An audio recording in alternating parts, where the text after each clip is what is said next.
खोर्धा टांगी forest office छक निकट एक हाईवे अचानक निया लगी जाइथिले भी अल्प के बर्ती जाइछंती ड्राइवर परे अग्निशम बाहिनी पहुंची निया क्वायत्त करिछंती। तेबे एक बाली बुझाई हाईवा ट्रक टांगी ब्लॉक अंतर्गत मंगलाजुड़ी को बाली नहीं अनलोडिंग करी फेरुथबा समय रे गाड़ीर मालिक ड्राइवर सह किछि कथा हेबा पई टांगी स्थित मंगलाजुड़ी रास्तार गाड़ी को अटकाइथिले।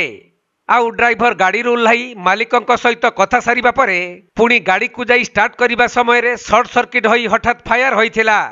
यह देखि ड्राइवर गाड़ी ओह्लाई पड़िबा परे निमिषक भितर केबिन रे संपूर्ण निया लगी जाइथिला। खबर पाई अग्निशम बाहिनी घटनास्थल रे पहुंची निया को आयत्त करिसंती।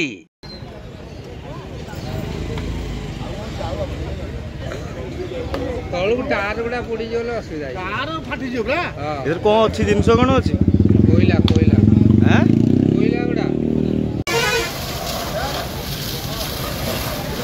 खोर्धा जिला प्रतिनिधि प्रशांत कुमार बेहेरा रिपोर्ट, कोणार्क लाइव।